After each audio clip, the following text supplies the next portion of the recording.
Assalamualaikum warahmatullahi wabarakatuh. Perkenalkan, nama saya Regina Putri Ismail dari Prodi S1 Akuntansi kelas G. Pada kesempatan kali ini saya akan membahas sedikit mengenai geostrategi dalam konteks ekonomi di Indonesia. Geostrategi adalah studi tentang hubungan antara geografi, kebijakan luar negeri, dan keamanan nasional. Dalam konteks Indonesia, geostrategi menjadi penting karena letak geografisnya yang strategis di persimpangan dua samudra dan dua benua. Keberadaan Kepulauan Indonesia memberikan pengaruh besar terhadap jalur perdagangan global dan keamanan regional. Ketika berbicara tentang pembangunan ekonomi Indonesia, geostrategi memiliki dampak signifikan.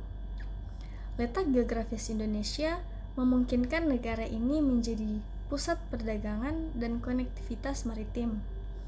Dengan mengelola sumber daya lautnya dan memperkuat hubungan ekonomi dengan negara-negara tetangga, Indonesia dapat memperkuat posisinya dalam perekonomian global. Penting untuk memanfaatkan geostrategi secara bijaksana dalam merancang kebijakan pembangunan ekonomi untuk memaksimalkan potensi regional dan internasional. Sebelum merinci potensi dan tantangan, mari kita refleksikan sejenak pada kepentingan memahami geostrategi dalam merancang kebijakan ekonomi guna mencapai tujuan pembangunan berkelanjutan. Memiliki wawasan geostrategi dalam merancang kebijakan ekonomi adalah krusial untuk mencapai tujuan pembangunan berkelanjutan. Beberapa alasannya antara lain, akses sumber daya. Wawasan geostrategi membantu mengidentifikasi dan memanfaatkan sumber daya alam yang ada di wilayah tertentu, termasuk sumber daya energi, mineral, dan hasil alam lainnya yang mendukung pertumbuhan ekonomi berkelanjutan. Yang kedua, konektivitas dan perdagangan. Memahami posisi geografis suatu negara membantu dalam mengembangkan infrastruktur yang mendukung konektivitas dan perdagangan internasional. Hubungan dagang yang baik dapat meningkatkan pertumbuhan ekonomi kerja dan menciptakan lapangan kerja. Yang ketiga, stabilitas keamanan. Keberlanjutan pembangunan juga tergantung pada stabilitas keamanan wilayah. Memahami dinamika geostrategis dapat membantu merancang kebijakan yang memperkuat keamanan dan mengurangi risiko konflik yang dapat menghambat pertumbuhan ekonomi. Yang keempat, kemitraan regional dan internasional. Wawasan geostrategis memungkinkan negara untuk membangun kemitraan yang strategis dengan negara-negara tetangga dan pemangku kepentingan internasional. Kemitraan ini dapat membantu pertukaran teknologi, investasi, dan pengetahuan yang mendukung pembangunan berkelanjutan. Yang kelima, adaptasi terhadap perubahan lingkungan. Dalam menghadapi perubahan iklim dan tantangan lingkungan lainnya, pemahaman tentang geostrategi membantu merancang kebijakan ekonomi yang mempromosikan ketahanan dan adaptasi terhadap perubahan lingkungan global. Dengan memasukkan faktor-faktor itu di dalam perencanaan kebijakan ekonomi, suatu negara dapat menciptakan dasar kokoh untuk pertumbuhan ekonomi yang berkelanjutan dan inklusif. Indonesia memiliki bonus demografi sebagai negara dengan populasi yang besar. Bonus demografi Indonesia ini mencakup populasi besar dan produktif, memiliki dampak penting pada geostrategi. Pertama, keberadaan tenaga kerja yang besar dapat menjadi aset untuk daya saing ekonomi. Dengan penduduk yang produktif, Indonesia memiliki potensi yang menciptakan kekuatan kerja yang handal dan kreatif, mendukung pertumbuhan sektor-sektor ekonomi yang beragam. Dalam konteks geostrategi, bonus demografi ini dapat meningkatkan daya tarik Indonesia sebagai tujuan investasi. Negara-negara dan perusahaan asing mungkin tertarik untuk berinvestasi di Indonesia untuk memanfaatkan tenaga kerja yang potensial ini, yang pada gilirannya dapat meningkatkan investasi asing langsung dan kerjasama ekonomi antar negara. Selain itu, bonus demografi juga dapat memberikan dukungan bagi konsumsi domestik yang kuat. Dengan populasi yang besar, pasar konsumen Indonesia dapat menjadi salah satu yang terbesar di dunia, menjadi daya dorong pertumbuhan ekonomi domestik dan meningkatkan posisi tawar dalam negosiasi perdagangan internasional. Namun, untuk mengoptimalkan potensi bonus demografi ini, pemerintah perlu melibatkan strategi kebijakan yang bijaksana, termasuk investasi dalam pendidikan dan pelatihan tenaga kerja, serta menciptakan iklim bisnis yang kondusif bagi pertumbuhan ekonomi jangka panjang. Kekayaan alam Indonesia dalam sektor pertambangan, pertanian, dan energi memiliki dampak signifikan terhadap geostrategi ekonomi negara ini. Pertama, sektor pertambangan. Sektor pertambangan memberikan kontribusi besar terhadap ekspor, meningkatkan pendapatan negara, dan memperkuat posisi Indonesia dalam pasar global.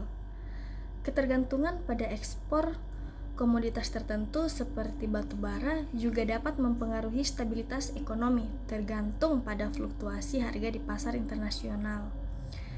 Sektor pertanian dengan keberagaman produknya, dia hanya memenuhi kebutuhan domestik, tetapi juga menjadi faktor penting dalam perdagangan internasional.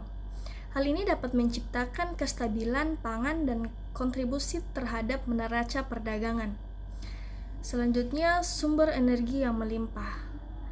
Dengan adanya sumber energi yang melimpah dapat memberikan keunggulan kompetitif, terutama dalam menghadapi kebutuhan energi global.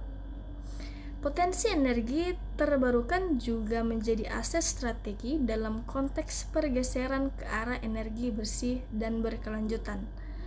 Secara geostrategis, keberhasilan Indonesia dalam mengelola sektor-sektor ini dapat memperkuat posisinya dalam kerjasama ekonomi regional dan global.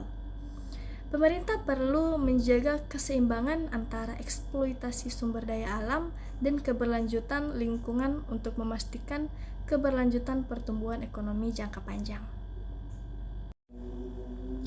Ketergantungan ekonomi pada komoditas tertentu dapat menjadi resiko serius bagi suatu negara, termasuk Indonesia. Misalnya, jika ekonomi sangat bergantung pada satu jenis komoditas seperti minyak atau pertambangan, fluktuasi harga global dapat berdampak signifikan. Upaya untuk mengurangi risiko ini melibatkan yang pertama, diversifikasi ekonomi, yaitu mendorong diversifikasi produksi ekonomi dengan mengembangkan sektor-sektor non-komoditas seperti industri manufaktur, teknologi, dan juga jasa. Yang kedua, inovasi dan teknologi.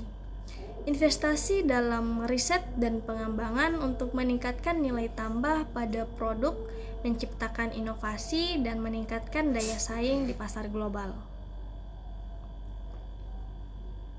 Yang ketiga, peningkatan infrastruktur. Infrastruktur yang baik dapat mendukung pertumbuhan sektor-sektor ekonomi dan mengurangi ketergantungan pada komoditas tertentu. Yang keempat, pelatihan tenaga kerja. Mengembangkan tenaga kerja yang memiliki keterampilan yang relevan dengan sektor-sektor non-komoditas untuk meningkatkan produktivitas dan daya saing. Yang kelima, kebijakan fiskal dan moneter. Mengimplementasikan kebijakan yang mendukung stabilitas ekonomi dan melindungi dari fluktuasi harga komoditas global. Yang keenam, kerjasama internasional. Kerjasama internasional ini bisa memperkuat kerjasama dengan negara-negara lain untuk membangun hubungan ekonomi yang lebih beragam dan saling mendukung. Dengan mengambil langkah-langkah ini, Indonesia dapat mengurangi resiko ketergantungan ekonomi pada komoditas tertentu dan juga membangun fondasi ekonomi yang lebih tangguh dan berkelanjutan. Tantangan berikutnya adalah tantangan ketidaksetaraan pembangunan antar wilayah di Indonesia. Ini mencakup disparitas dalam pengembangan ekonomi, infrastruktur, dan akses terhadap sumber daya. Dampaknya pada stabilitas ekonomi nasional ini berupa ketidaksetaraan ekonomi. Wilayah yang mengalami pertumbuhan ekonomi lebih lambat cenderung memiliki tingkat pendapatan yang lebih rendah. Ini dapat menciptakan kesenjangan ekonomi yang dapat menyebabkan ketidakstabilan sosial. Yang kedua, ketidaksetaraan infrastruktur. Ketidaksetaraan dalam pembangunan infrastruktur dapat menghambat konektivitas antar wilayah, memperlambat pertumbuhan ekonomi, dan menghambat mobilitas penduduk serta distribusi barang. Yang ketiga, kesenjangan pendidikan dan kesehatan. Wilayah dengan tingkat pembangunan rendah mungkin menghadapi kesenjangan dalam sektor pendidikan dan kesehatan yang dapat mempengaruhi kualitas sumber daya manusia dan produktivitas ekonomi. Yang keempat, ketidaksetaraan sumber daya alam. Beberapa wilayah mungkin lebih tergantung pada sektor-sektor ekonomi tertentu seperti pertanian atau pertambangan, sementara yang lain mungkin kurang berkembang. Yang kelima, ketidaksetaraan akses terhadap kesempatan ekonomi. Wilayah yang kurang berkembang dapat menghadapi keterbatasan dalam menciptakan peluang ekonomi yang memicu migrasi internal dan ketidakpuasan sosial. Dalam jangka panjang, ketidaksetaraan pembangunan antar wilayah dapat mengancam stabilitas ekonomi nasional dengan menciptakan ketidakpuasan sosial. Tantangan berikutnya, tantangan lingkungan dalam mencapai pertumbuhan ekonomi yang berkelanjutan di Indonesia. Ini melibatkan sejumlah isu seperti kerusakan lingkungan, kekurangan sumber daya alam, dan dampak perubahan iklim. Langkah-langkah untuk mencapai pertumbuhan ekonomi yang berkelanjutan mencakup konservasi sumber daya alam. Ini melibatkan kebijakan dan praktik yang mendukung pengelolaan sumber daya alam secara berkelanjutan, termasuk hutan, air, dan keanekaragaman hayati lainnya untuk meminimalkan degradasi lingkungan. Yang kedua, energi terbarukan. Menggeser fokus dari sumber energi fosil ke energi terbarukan untuk mengurangi jejak karbon, meningkatkan keberlanjutan, dan mengurangi dampak negatif terhadap lingkungan. Ketiga, pengelolaan limbah. Menerapkan sistem pengelolaan limbah yang efisien untuk mengurangi pencemaran air, tanah, dan udara. Daur ulang dan pengelolaan limbah yang bijaksana merupakan aspek penting dari langkah ini. Langkah berikutnya, pengembangan infrastruktur hijau. Merancang dan membangun infrastruktur dengan mempertimbangkan dampak lingkungan serta memanfaatkan teknologi hijau dan ramah lingkungan. Kelima, kebijakan perlindungan lingkungan. Ini menerapkan regulasi dan kebijakan yang mendukung pelestarian lingkungan, termasuk perlindungan hutan, pemantauan emisi, dan pengurangan limbah. Keenam, pendidikan lingkungan. Meningkatkan kesadaran masyarakat dan melibatkan mereka dalam upaya pelestarian lingkungan melalui pendidikan dan kampanye informasi. Ketujuh, kerjasama internasional. Berpartisipasi dalam upaya internasional untuk mengatasi masalah lingkungan global seperti perubahan iklim dengan bekerja sama dalam kerangka perjanjian internasional. Dengan menggabungkan langkah-langkah itu dapat membantu Indonesia mencapai pertumbuhan ekonomi yang berkelanjutan, mengurangi dampak negatif terhadap lingkungan, dan menjaga keberlanjutan sumber daya alam lainnya. Tantangan berikutnya adalah meningkatkan infrastruktur yang memiliki peran krusial sebagai landasan bagi pertumbuhan ekonomi Indonesia dengan alasan seperti peningkatkan konektivitas infrastruktur yang baik seperti jalan raya, pelabuhan, dan bandara dengan meningkatkan konektivitas antar wilayah. Hal ini dapat memperlancar distribusi barang dan jasa. Yang kedua, investasi dan produktivitas. Pembangunan infrastruktur menciptakan peluang investasi dan memperbaiki iklim bisnis. Berikutnya, peningkatan aksen terhadap pendidikan dan kesehatan. Fasilitas ini meningkatkan akses masyarakat terhadap pendidikan dan layanan kesehatan yang pada gilirannya mendukung pembentukan tenaga kerja yang lebih berkualitas. Dengan memprioritaskan investasi dalam infrastruktur, Indonesia dapat membangun landasan yang kuat untuk pertumbuhan ekonomi yang berkelanjutan dan inklusif. Itu adalah beberapa tantangan dalam geografis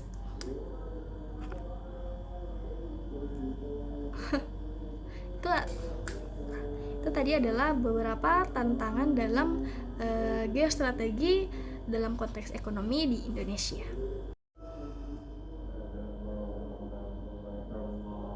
Dalam konteks geostrategi ekonomi di Indonesia, beberapa aspek menjadi sentral dalam perumusan dan implementasi strategi ini. Pertama, diversifikasi ekonomi menjadi langkah krusial. Mengurangi ketergantungan pada sektor tertentu dan mengembangkan sektor-sektor yang potensial dapat meningkatkan ketahanan ekonomi. Indonesia perlu mengidentifikasi peluang baru seperti ekonomi digital, energi, dan industri kreatif untuk menciptakan landasan ekonomi yang lebih stabil. Kedua, pembangunan infrastruktur menjadi elemen penting dalam mendukung pertumbuhan ekonomi. Investasi dalam infrastruktur transportasi, energi, dan teknologi akan membuka akses ke daerah-daerah terpencil, meningkatkan konektivitas, dan mendukung efisiensi dalam distribusi barang dan jasa. Selanjutnya, peningkatan daya saing global melibatkan perbaikan iklim investasi, regulasi bisnis yang transparan, dan peningkatan kualitas sumber daya manusia. Membangun lingkungan usaha yang kondusif akan menarik investasi asing dan domestik, sementara peningkatan kualifikasi tenaga kerja akan mendukung adopsi teknologi tinggi dan inovasi. Diplomasi ekonomi yang efektif juga harus menjadi bagian integral dari strategi geoekonomi. Mengelola hubungan ekonomi dengan negara-negara tetangga dan mitra dagang utama dapat membantu membangun kerjasama yang saling menguntungkan, memfasilitasi perdagangan, dan meminimalkan hambatan ekonomi. Terakhir, adaptasi terhadap dinamika geoekonomi global adalah esensial. Indonesia perlu menjaga keseimbangan antara kepentingan nasional dan ketergantungan pada pasar global dengan mengidentifikasi peluang kolaborasi dan mengelola risiko yang mungkin timbul dari perubahan ekonomi global.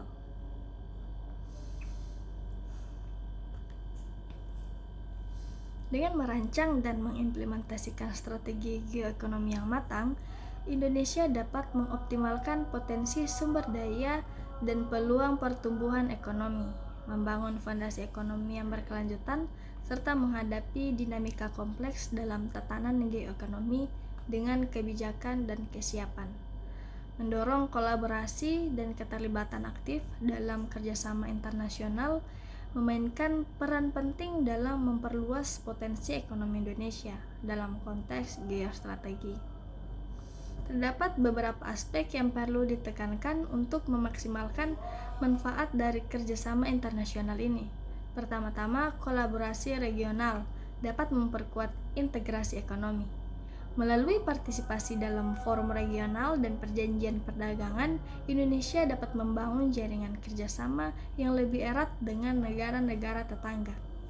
Ini tidak hanya meningkatkan akses pasar bagi produk Indonesia, tetapi juga membuka peluang investasi dan transfer teknologi.